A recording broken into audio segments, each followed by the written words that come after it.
तो बच्चा लोग जैसा कि हम लोगों ने प्रीवियस लेक्चर में प्रैक्टिस सेट 4.3 में हम लोगों ने क्या कंप्लीट किया हुआ था कि रेट ऑफ रिटर्न, कोई भी आप इन्वेस्टमेंट करता है कंपनीज में तो आपको रिटर्न कितना देगा, है ना। एंड उसके बारे में हमने पढ़ा था कि शेयर्स क्या होते हैं, है ना। Market value, premium, face value and then dividend, बहुत सारी बातें हम लोगों ने पढ़ा था वहाँ पे।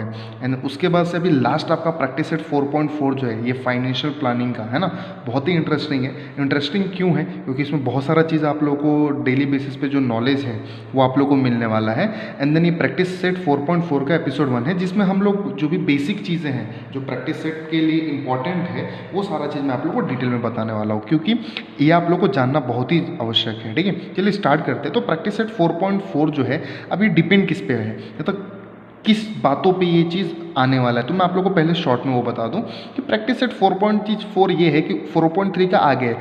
4.3 में आप लोगों ने इन्वेस्टमेंट के बारे में सीखा, रेट ऑफ रिटर्न के बारे में सीखा, बट ये 4.4 ये बताता है कि आप इन्वेस्टमेंट कहाँ करने वाले हैं। इन्वेस्टमेंट करने के लिए आप कहाँ जाएंगे, कौन से दुकान के पास जाएंगे। क्या आपके बाजू वाले किराने के दुकान पे मिल सकता है, क्या आपके कोई भी बाजू वाले बेकरी शॉप है, कोई भी शॉप पे आप लोग को मिल सकता है क्या। वो डिपेंड करता है कि हम लोग ये सारा चीज़ कहाँ से हमें मिलने वाला है। या नॉर्मल दुकान पे मिलेगा, कौन ला के देगा हमें, हम खुद जाके खरीद सकते हैं या कोई रहने वाला है, ये सारा चीज़ हम लोग देखने वाले हैं। तो चलिए स्टार्ट करते हैं। तो फर्स्ट ऑफ ऑल क्या है, brokerage and taxes on share trading, है ना। तो सबसे पहले एक चीज़ है आप लोगों को मैं बता दूं कि यार देखिए हम लोग जो है जाके शेयर नहीं खरीद सकते, समझ रहे हैं। दिस मीन्स कि जहाँ शेयर मिलता है हमारे बाजू वाले शॉप में, मार्केट में या किराना शॉप में या भाजी मार्केट में, कहीं पे भी शेयर नहीं मिलता है। उसके लिए अलग से एक दुकान बैठा है, दुकान बोल सकता है, सेंसेक्स होता है, निफ्टी होता है, वो सारी चीज़ें होती है जहाँ से हम जो शेयर्स जो है वहाँ से हम लोग खरीदते हैं। तो ये दो बेसिस पे हो सकता है, या तो आप खुद मैनुअली जो है ऑनलाइन जो है अपना ट्रेडिंग अकाउंट है ना खोल सकता है।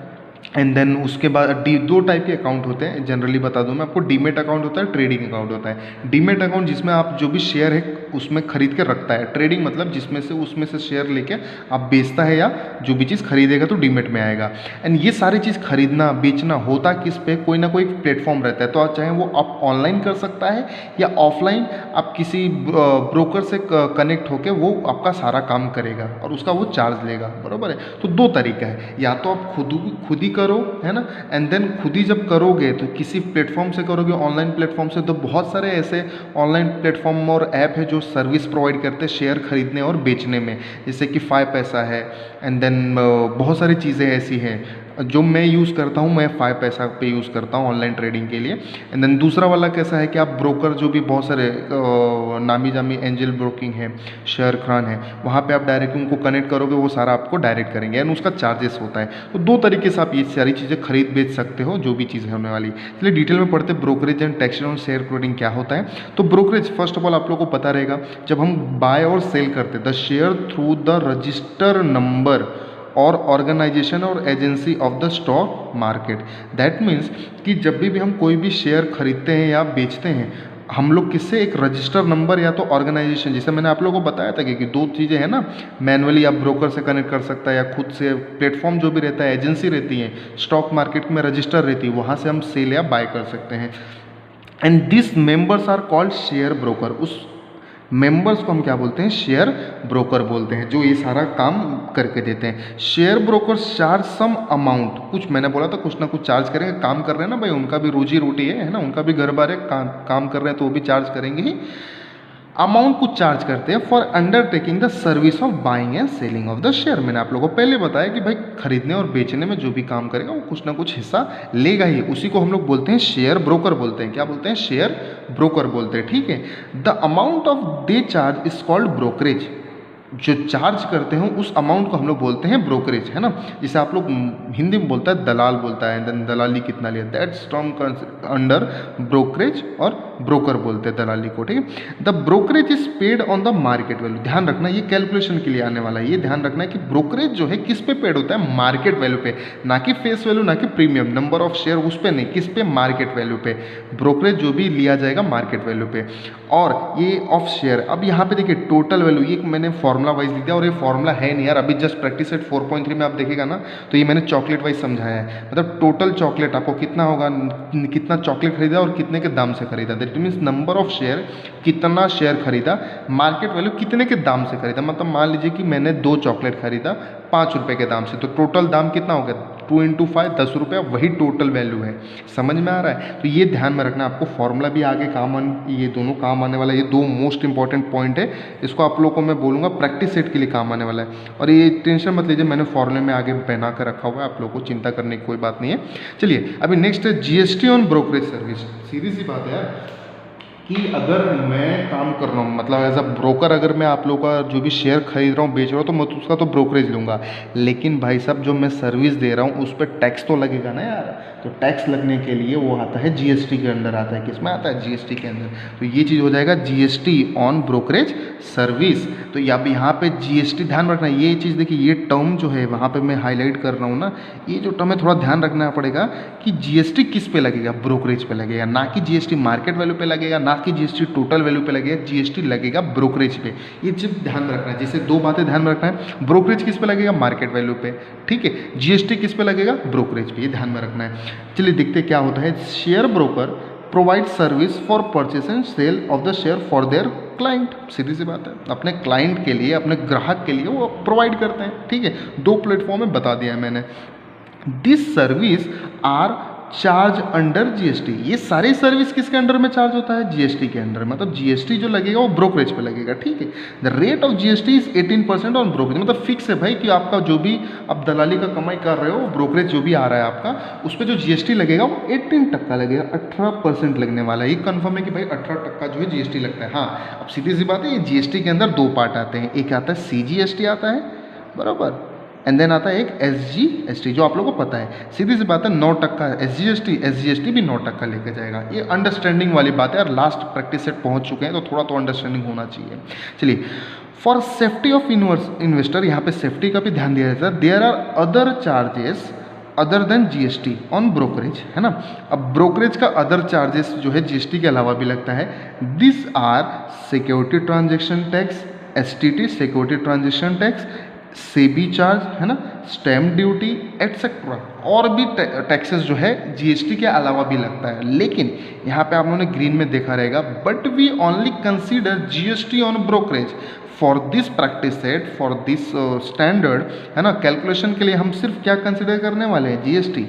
समझ में रहा, ब्रोकरेज पे हम सिर्फ जीएसटी देखेंगे, ना कि एसटीटी, सीबी चार्ज और stamp duty and other taxes. हम सिर्फ देखने वाले जीएसटी ब्रोकरेज पे देखने वाले। तो ये तो मैंने एक जनरल नॉलेज के लिए आप लोगों को बता दिया कि जीएसटी के अलावा और भी लगता है, लेकिन हम लोगों को कंसिडर सिर्फ करना है जीएसटी ऑन ब्रोकरेज, ठीक है। ये 2 बातों को ध्यान में रखना है आप लोगों को। चलिए अगला चीज़ क्या दे रखा है, म्यूचुअल फंड, बहुत ही इंपॉर्टेंट चीज़ है आप लोगों को। मैं पढ़ाई के अलावा अदर देन भी आप लोगों को कुछ चीज़ इंटरेस्टिंग बताऊंगा मैं।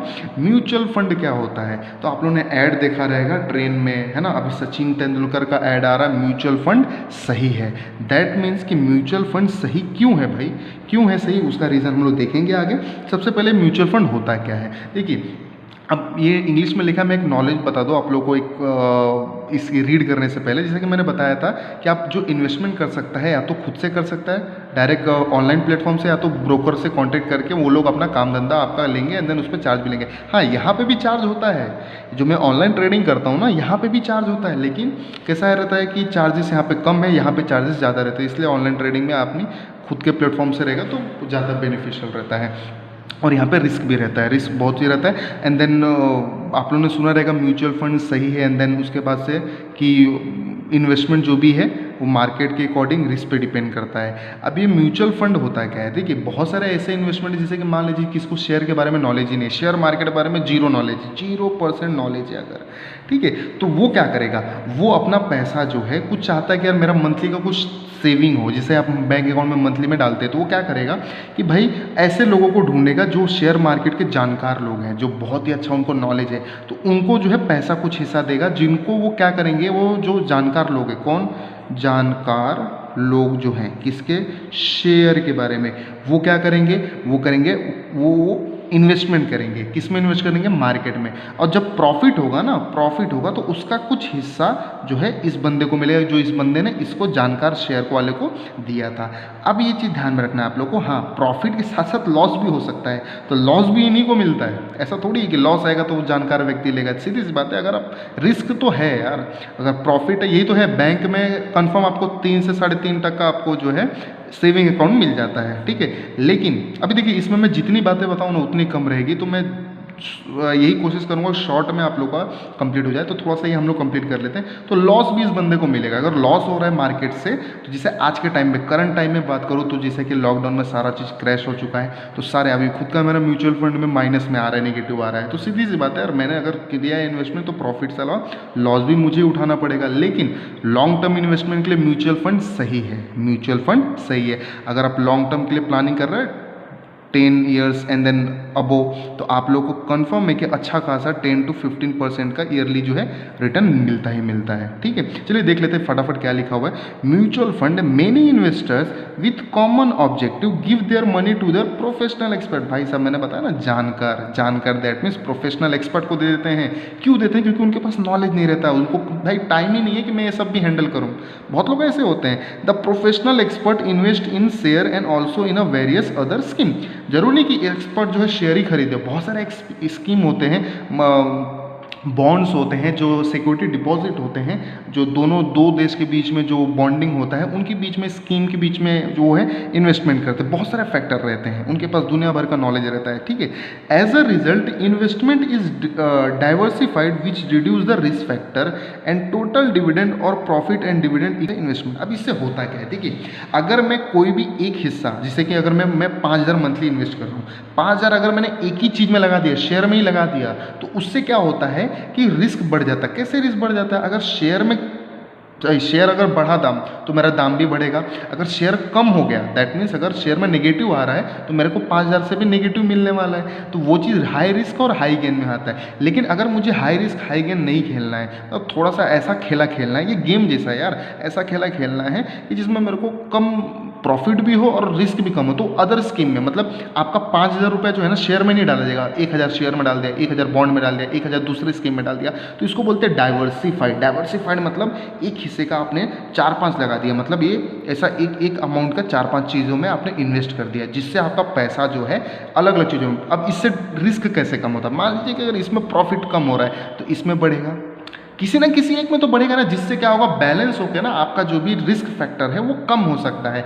As compare to first one. इसलिए यहाँ पे बोला है कि डाइवर्सिफाइड मतलब अलग अलग चीज़ों में बह जाता है, वो बहुत सारी चीज़ों में वो इन्वेस्टमेंट हो जाता है, ठीक है। तो वो प्रॉफिट और dividend equally among the investors हो जाता है, ठीक है। ये चीज़ कहने का मतलब ये है।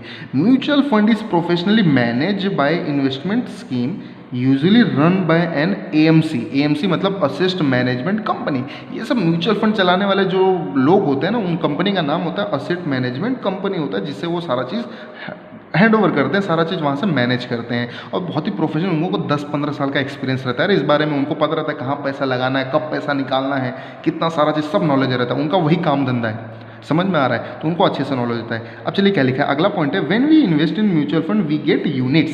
सीधी सी बात है, हम जब म्यूचुअल फंड में इन्वेस्ट करते हैं ना, तो म्यूचुअल फंड में इन्वेस्ट करने के बाद जो हमें मतलब जैसे कि यूनिट मतलब समझ लो यार, मतलब एक हिस्सा मिलता है जब हम करते हैं। मतलब एक मान लो कोई भी एक, जैसे मैं जो इन्वेस्ट करता हूँ एसबीआई में करता हूँ, तो एसबीआई का मेरे को कैसा दिखाता है कि एक यूनिट का दाम जो अभी चल रहा है वो कितना चल रहा है आपका, 35 रुपीज़ के आसपास चल रहा है। तो अगर मेरा मंथली का 2000 कट होता है, तो 2000 में कितना यूनिट मुझे मिलेगा, है ना, समझ रहा है। मतलब एक यूनिट जो है 35 रुपये का है, तो मेरा 2000 अगर मैं इन्वेस्ट कर रहा हूँ, तो 2000 डिवाइड बाय 35, तो जो भी चीज़ आएगा ये कैंसिल होके उतना मेरे को यूनिट मिलने वाला है। मतलब एक यूनिट का दाम 35 रुपये है, तो 2000 में कितना मिलने वाला है।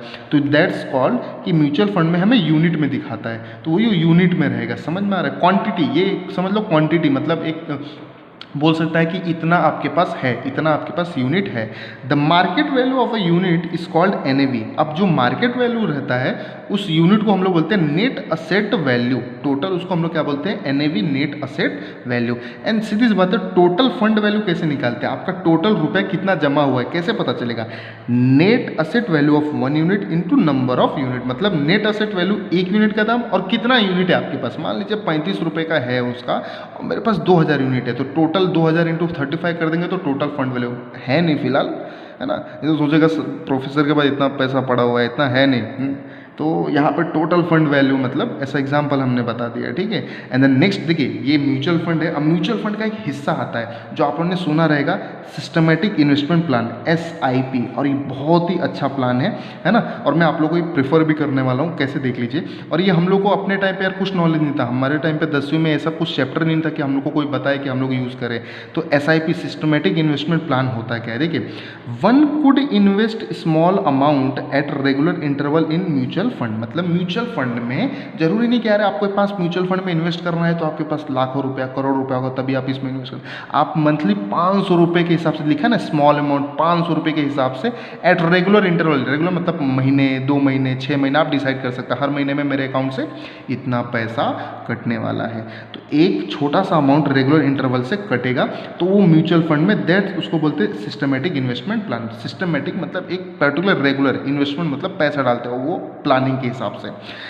This way of investment is called SIP। Investment in mutual fund through SIP for a long term is beneficial, जो हमने पहले बता चुका है। यही चीज़ हमने भी सुन के लिया हुआ है, लेकिन अभी तो फिलहाल तो नेगेटिव में आ रहा है क्योंकि पूरा दुनिया क्रैश हो चुका है, दुनिया मार्केट में पूरा मार्केट क्रैश हो चुका है। हमने तो लॉन्ग टर्म के लिए किया हुआ है, यहाँ पे लिखा भी हुआ है फॉर अ लॉन्ग टर्म के लिए बेनिफिशियल है। अब चलिए मैं आप लोगों को बता दूँ बेनिफिशियल कैसे। देखिए अभी आज के टाइम पे अपने इंडिया में ना सबसे बड़ा जो प्रॉब्लम होता है कि यार लड़की की मैरिज के लिए बहुत ही लोग खतरनाक टेंशन में रहते हैं, उनके पेरेंट्स जो रहते हैं, खास करके पप्पा जी जो होते हैं वो टेंशन में रहते हैं। तो देखिए यार, अगर थोड़ा सा आपके पास पढ़ा लिखा है ना, अगर मेरे टाइम पे होता तो ऑब्वियसली मैं करता ही, लेकिन हमारे टाइम पे ये सब चीज़ नॉलेज मेरे को था नहीं, ठीक है। अब मैं अपने पर्सनली बात करूँ तो अगर मैं आप लोगों को सजेशन दूँ, है ना, कि अगर फ्यूचर में ऑब्वियसली सबकी शादी होगी, है ना, बच्चे होंगे, है ना, एक परिवार रहेगा, तो उस टाइम पे आप लोग ना ध्यान में रखना SIP करना मत भूलना। या तो अभी से स्टार्ट कर सकता है, ठीक है। अगर ये पेरेंट्स को भी दिखाएगा तो फिर भी बढ़िया है। कैसे स्टार्ट कर सकता है, बाई चांस यार अगर मान लीजिए कि मैं at the time of birth की बात करूँ, अगर कोई भी बच्चा या बच्ची जन्म लेती है, देन उसके बाद से अगर मैं उसको, अगर मेरे को at the time of her marriage, उसके टाइम, मैरिज के टाइम पे अगर उसको, मेरे को टेंशन नहीं चाहिए कि पैसा कहाँ से है, इकट्ठे पैसा नहीं मिलता है, तो इन्वेस्टमेंट इसमें कर सकता है, ठीक है। अगर मान लीजिए कि महीने का आप 2000 भी at the time of birth अगर निकालता है, अगर 2000 के हिसाब से, है ना, अगर आप 20, यार सीधी सी बात है, कोई भी यार अपने अभी तो बाल विवाह तो होता नहीं है कि 15 साल में शादी हो जाएगा।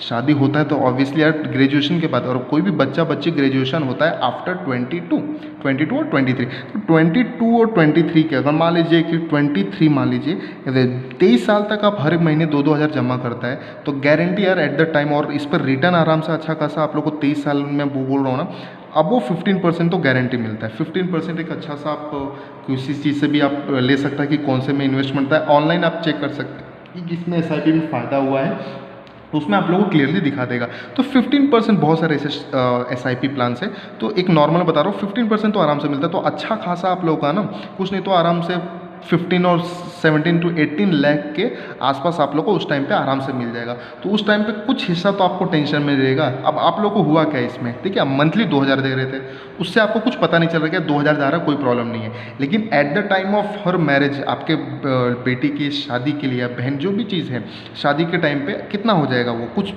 20 लाख 18 लाख के ऊपर जाएगा। दैट मीन्स आप 2-2 हज़ार जमा कर रहा था, अब आपको एंड में इतना पैसा इकट्ठे मिल रहा है। दैट मीन्स वो क्या रहेगा, आपको टेंशन वहाँ पे कम रहेगा। यही चीज़ मैंने सोचा कि आप लोग को बता दो। एंड देन आप लोग अपने ओन किसी भी लिए आप लोग इन्वेस्टमेंट कर सकता है, पर्पस के लिए, कोई भी पर्पस रहे, लेकिन ये चालू कर देना चाहिए। पेरेंट्स को बताइए और ये चालू कर दीजिए, लॉन्ग टर्म के लिए बेनिफिशियल होता है ये सारी चीज़ें, ठीक है। तो ये तो चीज़ हो गया पूरा। देखिए ये लंबा वीडियो थोड़ा जा रहा है, इसलिए मैं बोल रहा हूँ कि फाइनेंशियल प्लानिंग जितना बताऊँगा उतना कम रहेगा, लेकिन जितना हो सकता है मैंने ज़्यादा बताया है। एंड देन आपके टेक्स्ट बुक से बाहर का भी बताया है। चलिए फटाफट टेक्स्ट बुक का जो फॉर्मूला यूज़ होने वाला है लास्ट के 1-2 मिनट में फटाफट कर लेते हैं। देखिए ब्रोकरेज क्या होता है, टोटल इन्वेस्टमेंट मतलब मार्केट वैल्यू होता है, मार्केट वैल्यू टोटल इन्वेस्टमेंट एक ही होता है, इनटू ब्रोकरेज। ब्रोकरेज किस में रहेगा, परसेंट, मतलब ब्रोकरेज हम निकालेंगे ना, ब्रोकरेज कैलकुलेट करना है तो जितना टोटल इन्वेस्टमेंट रहेगा इनटू ब्रोकरेज परसेंटेज में दिया रहेगा। ये थोड़ा सा आप लोगों को क्लियर कब होगा, जब हम सम सॉल्व करेंगे। अब दूसरा ये दो इंपॉर्टेंट फॉर्मूला है, परचेज प्राइस ऑफ शेयर, मतलब जब हम परचेज करते हैं, खरीदते हैं, जब बाय करेंगे तो क्या होगा, total investment the market value plus brokerage plus GST. तो इतना टोटल, मतलब देखिए आप लोग को अगर 20 रुपये का जो भी सामान अगर मार्केट में मिल रहा है तो शेयर का 20 रुपये नहीं दाम होगा, उसमें ब्रोकरेज भी ऐड होगा, जीएसटी भी ऐड होकर आपको समथिंग मोड 21 या 22 रुपये में पड़ेगा। क्यों? क्योंकि उसमें ब्रोकरेज भी लेगा ना भाई, तुमको जो खरीद के दे रहा है उसको तो भाई पैसा तो चाहिए ना, और उस पर ब्रोकरेज के ऊपर जीएसटी लगता है, बराबर। मतलब जीएसटी जो किस पे लगेगा, ब्रोकरेज के ऊपर लगेगा, तो वो सारा दाम पे ऐड होकर परचेज प्राइस मिलता है, खरीदते टाइम पे मिलता है। तो ये अच्छे से क्लियर हो जाएगा जिसे हम सम करेंगे तो, ठीक है। एंड सेलिंग प्राइस, मतलब जब हम सेल करते हैं, बेचते हैं, तो क्या होता है, टोटल इन्वेस्टमेंट मार्केट में, ध्यान रखना फॉर्मूला देखिए, minus brokerage plus GST.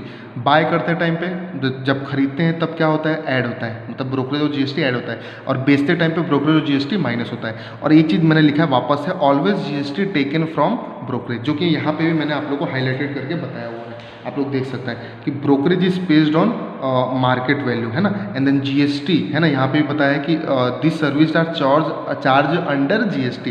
That means कि ये जीएसटी जो है कहाँ से मिलेगा, ब्रोकरेज से मिलेगा। तो ये चीज़, तीन चीज़ आप लोग को याद रखना है बस, उसके ऊपर ही प्रैक्टिस सेट 4.4 है। और ये वापस से मैं आप लोगों को बताऊंगा जिसी सम हम लोग करेंगे। तो यहाँ पे हम लोग का 20 मिनट्स अब हो रहा है, तो आप लोग को वीडियो आई होप पसंद आया रहेगा। कुछ डाउट रहेगा तो आप लोग बता सकता है। एंड जरूर वो SIP का आप लोग पेरेंट्स को दिखाइए और चालू कर दीजिए, है ना। अभी चालू करेगा तो सस्ते में आपको मिल जाएगा, आगे जाके बढ़ने ही वाला है, सस्ते में आप लोग को सारा चीज़ मिल जाने वाला है ना। एंड कुछ भी सजेशन चाहिए रहेगा तो आप लोग फ्रीली होके एकदम कमेंट सेक्शन में बताइए। एंड वीडियो को लाइक कीजिए, जितना हो सके शेयर कीजिए। एंड देन जिन्होंने भी चैनल को सब्सक्राइब नहीं किया रहेगा तो सब्सक्राइब कर लीजिए, अभ्यास विद द प्रोफेसर। एंड ख्याल रखिए अपना।